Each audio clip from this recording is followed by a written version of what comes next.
And we are live. I was waiting for Carl actually. Hello everyone. Welcome to the Final Circle podcast. Episode what? Is this 16 or 17, Carl? This should be 17, I think. 17. Yeah, 17. Whatever. Forget my answer.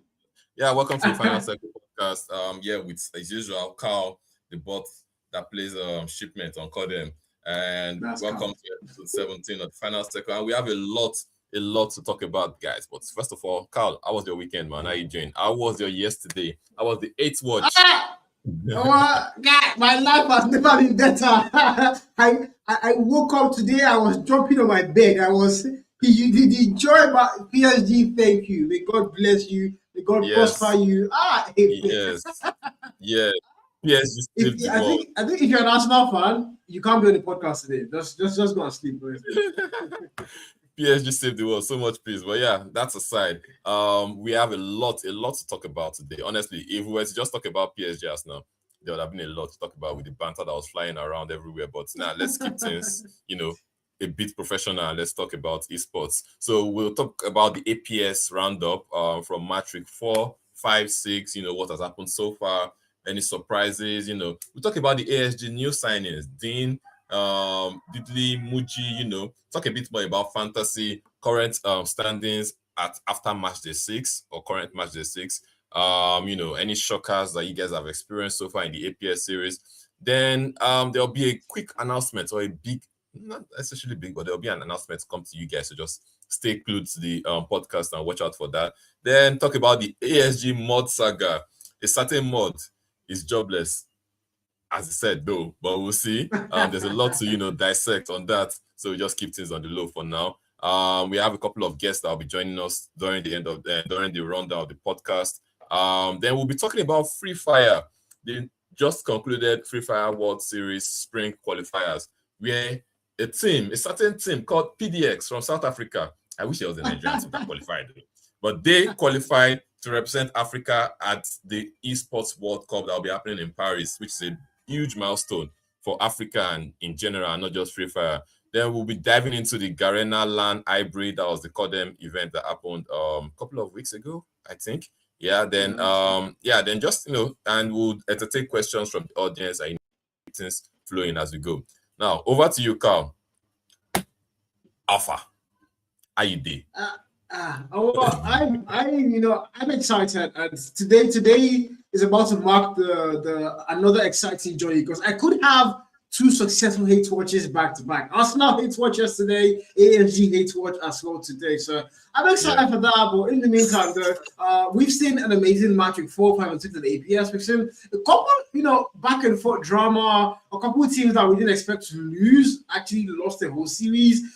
We saw AFG finally won their first few maps. We see NATO in a crazy situation. I have no idea what's happening with that team right now, but the last 3 matches in the APS have been nothing short of dramatic and very exciting. The games have been amazing. The pictures have been crazy. Everything has been on point. And I think the one thing that has really shocked me, particularly on all the matches out of those 3, was the last match week. We saw PDX finally go and drop a map. I have no words. Yeah, it was surprising, but I think it was a bit expected though. It was more of like a wake-up call for PDX. PDX has been having things, easy. They've been strolling through the park, beating everyone. And that was like a wake-up call. Cyclone has been preparing for that moment, so they really deserved it. And it was good to see. Some will still bring up the issue of ping, MS, 100 MS, blah, blah, blah. We don't care. We don't care about all that. All that matters is the end result. Just like the way, all that mattered yesterday was Arsenal winning the Champions League. So, honestly, that's all we care about. So, that was really interesting. It was a very fun game to watch. It was literally the last game of the day. And, we had a lot of delays at the early stages of the week, but of the game week, rather, of the match day. But, the best was preserved for the last. And, it was really interesting to watch. Yeah, man, no doubt. I spearheaded that cast. It was beautiful. Like you should have seen me on. I wish that was the way. Like you guys to see my cam on the times when I'm casting the game itself. There were so many times when I was jumping on my chair. I was walking around the room. It was intense. It was just that intense. the game was top notch. Those two teams, they gave it everything they had, and Cyclone just happened to go and prevail. And of course, we do see that ASG actually finally won a series. Also won a couple points by DQ, and then NATO, man, all the points they got also lost to a DQ. I don't know. What do you make of that situation between NATO and especially for NATO right now? For NATO, it's quite unfortunate, and I think that's down the morale of the team. We saw Michael eventually left the team. I don't know if that was the reason, but I don't think he was still motivated to play with that team anymore, and yeah, it's quite unfortunate, but rules are rules, right? You need to stick to the rules. You need to make sure you are self-aware of what's going on, both in registration, and so it's down to everyone, both the players and the managers. We keep saying this, like a broken record right now, Carl. We've been saying this right from last season APS. I think Eclipse was in the same scenario last season, right? Where a certain player called Dad played with the wrong account. And that almost cost them because that actually made them in the relegation. That took them to the relegation zone. But yeah, they were lucky that NATO bailed them out last season. But yeah, so it is what it is, man. Tough luck on them. Hopefully, they can finish strong and see what's ahead for them if they would be able to still qualify or eventually relegate to the Challenger Series. Yeah, and of course there's teams like Seven who are, they've had I would say good start to the season, and they're probably going to have a solid finish. And then I think Seven have just kind of stepped up from what we saw last season. Well, to be honest though, they finished exactly where they finished last season, number 4. They're most likely to end number 4, and that's exactly where they finished last season. But it's just that the gameplay this season has been kind of better than last season. They look a lot more composed. They're actually, dragging out the big teams. They're taking actual maps. I think there has been some improvement, and there might be like a 2% hope for NG in chance. 2% over, yeah, is something other than nil. Yeah, I was actually going to ask you, since you said they finished 4th last season and 4th this season, like I was going to ask what's the major improvement? Like what changes have you noticed within the team? Like, is there a certain play style or a player they recruited? What do you think has been the major difference between last season and this season? I think, first of all, I think talking about players they recruited, Saints has been amazing. God, I mean, it's really hard to see a new player join a team like except you're rich, except you're rich, yeah. It's from here. He hasn't played for that roster, so like it's new to that roster, and like seeing him just come and dominate and carry. He's been like the top 2, top 3 standout players every single match. So we just seen Saints, wow, just come into the mix of things and just carry that team. I would say I expected a sweat coming. I think that was a very good signing. And then also the way they approach their games now, even in the comms, if you listen to the comms this season, it's been a lot more confidence. They've been a lot more relaxed and calm. They've been a lot more efficient with their rotations and hard points, their S&D strategies, being able to think of their toes. I think they've evolved as a team because like we argued last season that these guys had the best roster in NG, so they should be able to compete, and then they were just losing everything and here and there. But this season, at least they're fighting back. We actually see them keeping things close, getting games won, and I think if they stick together a little bit longer with a couple, more rigorous trainings and all that, they could possibly start to beat, maybe not take series, but maybe shut down PDX on a couple maps. But in the meantime, yeah, we are just dreaming still.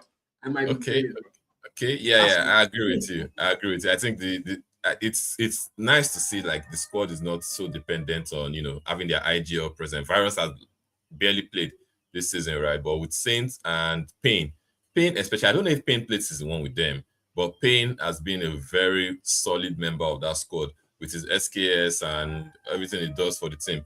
But Saints has been that overall. Saints had something kills in SMD last match week. Those that had Saints in their fantasy benefited massively. He had, was it 20 or 21 kills? That's literally number of kills Carl would not even dream of getting in an 9-point game in round. Right? And Saints got all that in S&D.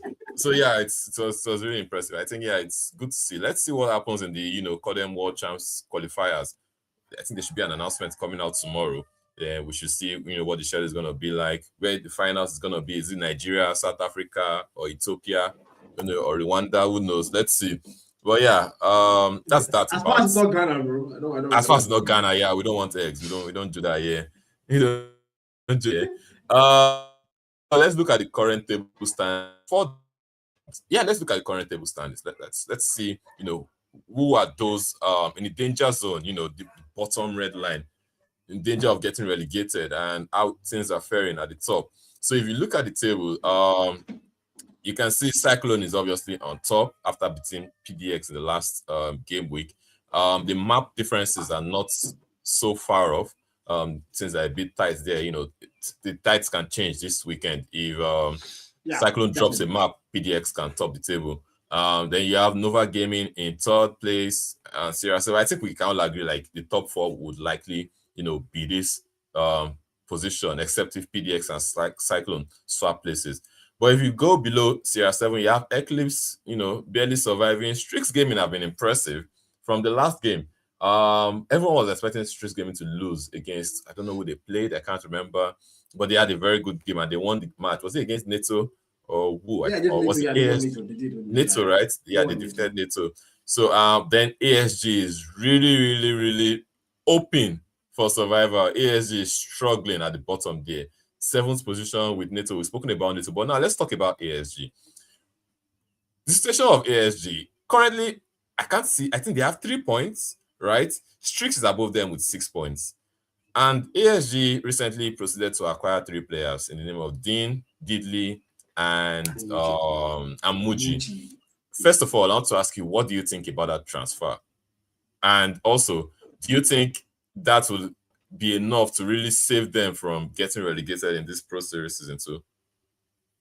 I mean, the unfortunate thing about those transfers is, according to the rule book we've heard, only 2 of those players can be subbed in. The 3 can be subbed in. So we still haven't seen Muji play, and there's a high likelihood that Muji would not be able to play this season, probably up until next season. So that's but I mean, we've seen Dean. These guys have been popping off. Dean particularly, that boy has been, my God, he's been everywhere. S&D, Hardpoint, everywhere. He's been doing wonders, Dean has been an HP player. He has been so, excuse my French, shit in S&D and Control. I know this, and it pains me because I had him in my fantasy team last week. So Dean has just been an HP. He will pop off in HP 60. He gets good OBJ time in HP. But when it comes to S&D and Control, surprisingly, his gun doesn't work or his phone doesn't work when it gets to those modes. But yeah, and funny enough, Release is no longer with the team. According to him, though, he did come up during the stream to say he's not going to be playing with ASG anymore for this Pro Series. So it's the case of he has been subbed out or what? Because things don't look right as it is currently with that team. Yeah, I mean, first of all, to address what you said about Dean not having good S&Ds, I think when Dean falls short, that's when you see Diddley picks up. Whenever Dean has bad S&D, Diddley picks it up there. So it's fine. You take the hard part, I take the S&D, and we just try to do what we can to carry this team. Now, a player like Belize on that roster would have been a massive plus. Dean, Diddley, Belize, my God, those 3 names, they might have caused some major havoc. But with the case of not seeing Belize in the last match week and there's a lot of drama, between the team from what I've heard in the background. Also saw the diehard stream where they were talking about Belize having internal issues with the team. And then, I think it's going to be a major blow because he's been their best S&D player for the whole event. One of their best hardpoint players as well for the whole event. So it's really sad to find out that, there's no more Release, there's no more chance of having, there might not be a chance of keeping Release even for the next season. And of course, if they make it to the playoffs, they might not have Release there. And it's really unfortunate. I think this is going to be something they have to talk about and internally between the team, more like come together and ask themselves, whatever is going on, is it really what losing one of our best players? One of our most, should I say, active players and one of our most rewarding players, if that's the word to use. So I think it's more of an internal issue they have to go and fix. But in the meantime, though, they have to win today's matches by 3 points if they want to stay alive. If they win 2-1, they still are getting relegated. They have to win today's matches by 3 points. 3-0, or they're still getting relegated. How likely is it that they're going to get 3-0 against NATO Gaming? How likely? It's possible. Neto has been a bit off too, honestly. And I called it out right from the beginning. Yeah. No, what? I'm like, Jared, no, please. No, we're not going to accept that. But I just want to point out, I called it out at the beginning of the season, right? I told you that Neto roster, in as much as they had the star names, they had Michael, I think Instincts was on that roster at some point. Those players are not reliable when it comes to the long-term goal right? They don't stay too long for a project. It's always once, the other instinct can play on the phone later, or or something. There's always an excuse with instincts. That's by the way. But yeah, I think it's possible that they get a 3-0. If they get their act right, they can beat NATO. But maybe a certain Sadia might have something to say. We'll see. let's keep that in the cooler for later.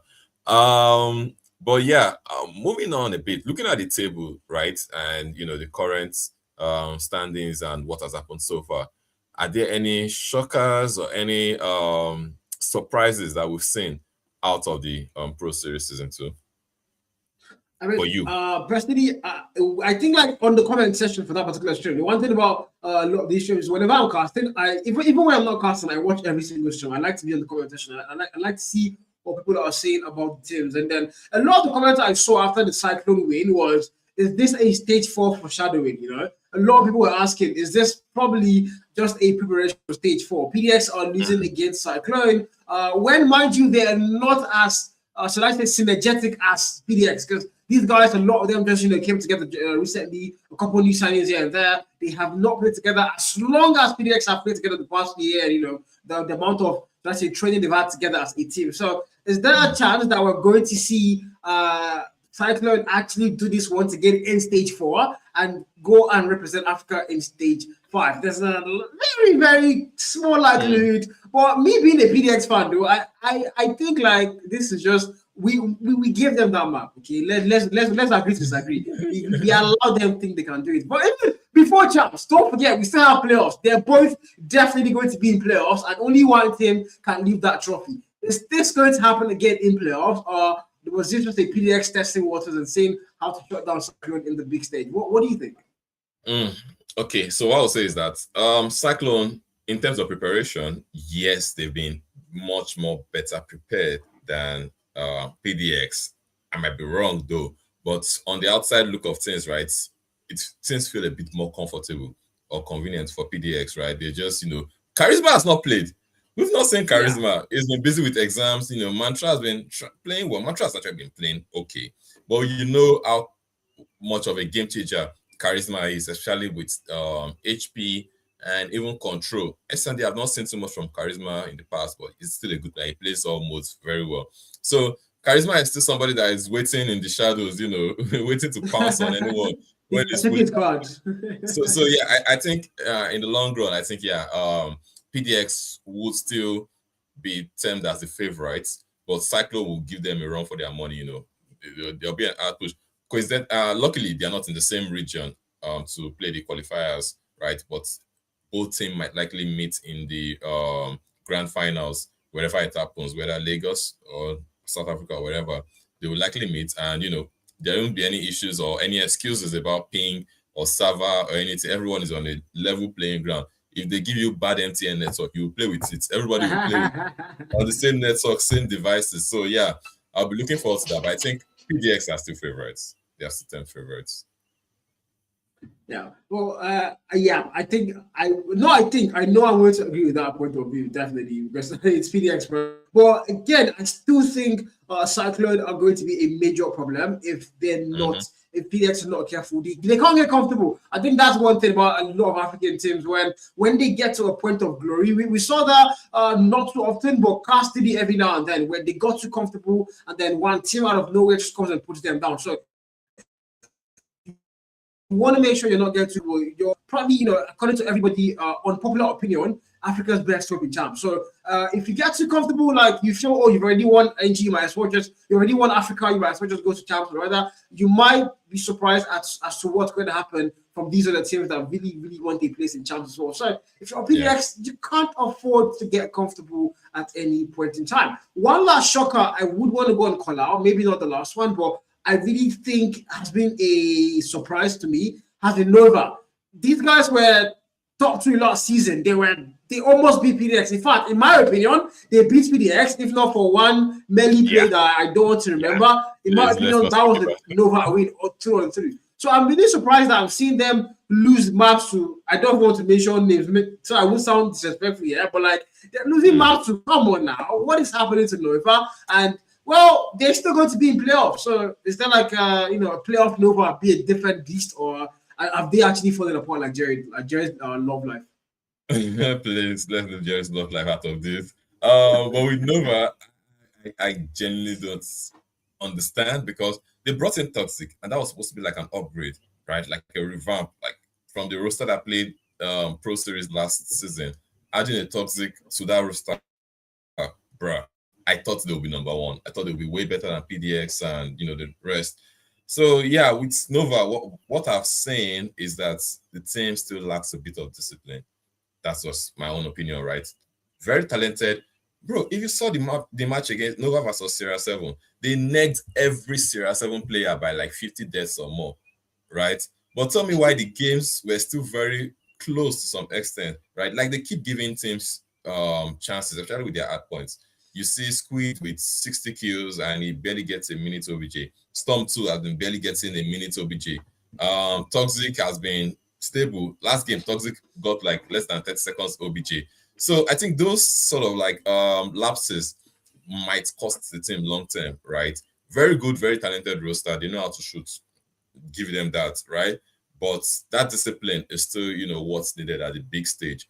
We've seen good performances occasionally from like players like Nak, VNex, but I think the more consistent players on the roster have been Storm and Squid. But Squid sometimes, that discipline is still. Yeah, somebody in the comment section said they are all slayers. I think I'll agree with that because there was even a game that Nak surprisingly was like topping the charts in terms of the kills in that HP game. Nak from nowhere came and got 50 something kills, and like that was crazy. So yeah, they are all slayers. They still need a bit of discipline to top the likes of PDX and a revamped cycle. So I think if I get what you're correctly saying is the issue is hard points, the issue is OBJ, the issue is being able to play the objective correctly. They've been outslaying but not quite playing the objective. Is that what you're saying? Yeah, so the thing is that objective cuts across all modes, right? Even in SND, in control, because even in SND, there sometimes you need to be patient. You don't need to rush. You see Squid rushing with whatever gun is carrying, wants to get all the kills, and he ends up getting less than 10 kills in SND, right? That's similar to the way Non-D2 plays. So sometimes you need to be strategic, or you see certain situations where a team is pushing a bomb site. I've seen this with several African teams, and I'm confused. Okay, you're pushing B bomb site. Maybe it's a 3v3, right? Your team ends up killing 2 people on that bomb site. You know the third player is there, right? Maybe it's a 2v1. Please just rotate to the other bomb site. You have about 50-something seconds. They will still want to go try their luck. They want to kill that last guy. You're looking for him here about. And at the end, somebody with a shotgun just, takes out 2 players. Yeah. So I think that discipline and like strategic gameplay, game sense in general is still very much needed in many things. But with Nova, much more. So the objective cuts across, all modes, because in SND, the objective is either to plant the bomb or to defuse it under the allocated time provided, I think about 90 seconds, right? Or thereabout. Control, either you cap or you kill. Most teams go for the kills and they forget they need to cap, they need to get more ticks so that in the final deciding round, you don't get to cap, you get to be on the defensive side. So all those little information or little and how to make use of your operator skills, to win the game for you, especially in control. So all that's what they need to take into account. Maybe their coach, I hope they have a coach. If they have a coach, those are some of the things the coach will need to take down and make sure they work on with the team. Yeah, partly they do have a coach, and the coach is not Jared or Sanders. They should have a not me. Coach. Yeah, definitely. If I was the coach, I'll be flogging people with my Oraimo code, definitely. But yeah, thankfully I'm not the coach.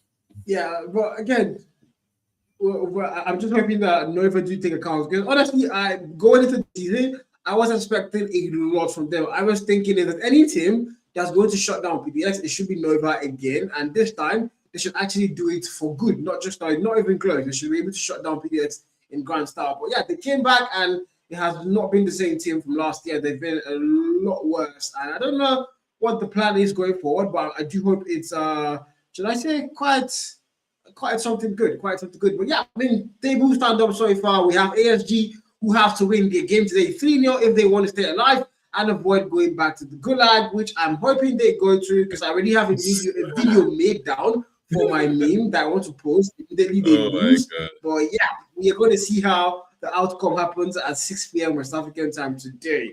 I mean, no hope for NATO again, Shao. They don't go. They're gone. And Otilo, Papa.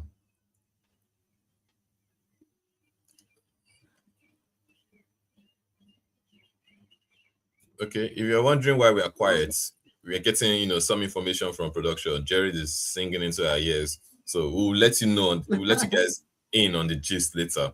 But yeah, Carl, let's proceed. What do we have next on the lineup? So yeah, we've looked at the current tables and we said Neto, Otilo, Fafa, right? Neto is relegated. I'm sorry. Well, maybe we'll see what happens today. But yeah, I think it's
Bro didn't even finish the countdown. 3, 2, 1, bro.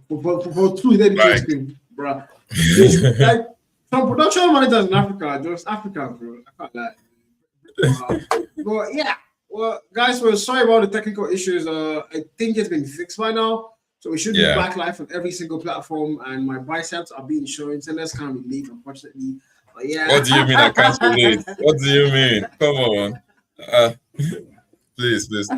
Yeah, we're back. We are back on the podcast. And if you were not able to catch up on what happened before the stream ended, unfortunately, I'm gonna have a quick rerun of just the last thing we said. The announcement we made. I'm pretty sure the YouTube stream did not end. Every TikTok ended, but YT has a link that doesn't end, so it's going to just be continued. So just a rerun for those on TikTok. The announcement we announced earlier on before the issue started is the Final Circle podcast is going to be moving from the car TikTok exclusively to the Real Time Production TikTok. So if you want to watch the Final Circle podcast, you can watch it on the car YT, yes, but you have to watch it on the Real Time Production TikTok if you are a TikTok viewer. Torian's car TikTok is now no longer going to be broadcasting the podcast. So please go and follow the Real Time Production TikTok if you want to watch the podcast on here.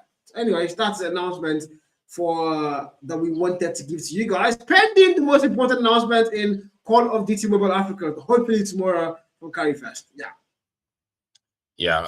About that, are you expecting any interesting insights that we'll get from tomorrow? I don't know. It's just business as usual. To be honest, I think it's going to be business as usual, and I hate it.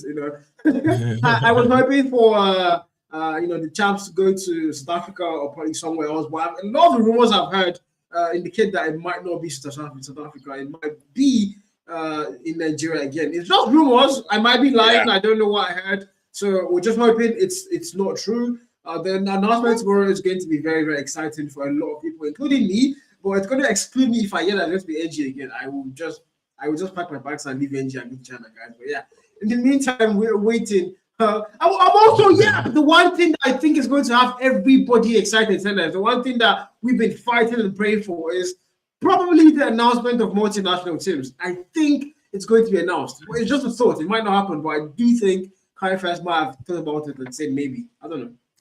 Yeah, it has been leaked already within the community. So I'm so sorry. The teams can have multinationals on their roster. But the honest truth is that I don't see many teams taking advantage of this, because even as you allow multinationals, it still depends on if those players are within the same region. Because if you have a player outside of your qualifying region, then I don't know if you have the financial capability to fly down players and accommodate them and all that. Yeah, so not many teams will take advantage. Maybe PDX, Eclipse with Ayin, because Ayin is a Ghanaian. I don't know, and Ghana and Nigeria, close borders. Who else again? I think that's practically all. I know Storm from Kenya currently plays with Nova. Storm plays with Nova. Nova will be competing in the South Africa qualifiers. Now, I want to see if they are truly wasting Storm's time. Or Nova has the fun to fly Storm down to SA. I'm patiently waiting for that, because it's going to be interesting. So we'll see how things go. I think there's a lot of storyline to come out of the champs qualifiers this year, a real lot. And especially when it comes down to how many slots will be gotten from the regions, because ultimately I think we'll be expecting 8 teams in the grand finals, and there will be likely 5 regions for the 5 or 6 regions for the qualifiers. So some regions might have more than one team qualifying. Nigeria, who knows? But let's see. So we're all waiting for the announcement. We are expecting the announcement tomorrow, and I'm just waiting to see what's going to happen. But in the meantime, though, I think before we move on to the topic, there's one topic that we really wanted to go and have on the podcast today.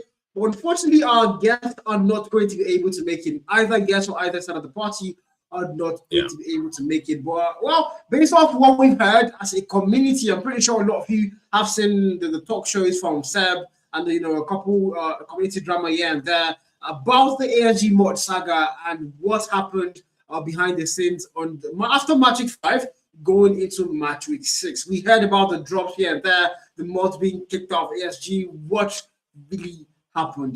We've been asking. We were going to hear from them today, but unfortunately, the guest did pull out. They have this very strong pull-out game. That's crazy. But yeah, Sadesh, what do you what do you know about this mod saga so far?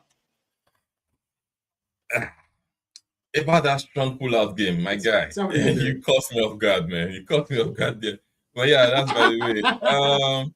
I would say it's difficult to say what I know because I can't say if it's a fact, right? Because we don't have the other parties to corroborate that story or dispute that story. But I think we've heard that yes, a couple of the mods, Elo and Dre, who have been the regular mods for the Pro Series and mostly more general Codem events in Africa, are no longer working on that team. Some did say maybe a certain organization was trying to bend the rules and all that. As I said, I would not like to deliberate on what I don't know that's a fact because we've not heard from both sides, right? So, but I think what I'll just say, let me just speak from my own point of view, right? I think it was just down to some palpable discord. Now, guess where I heard that word from? That was Mike Emenalu, the sporting director at Chelsea then, when they sacked Jose Mourinho. Everyone was raging. And he came out and was like,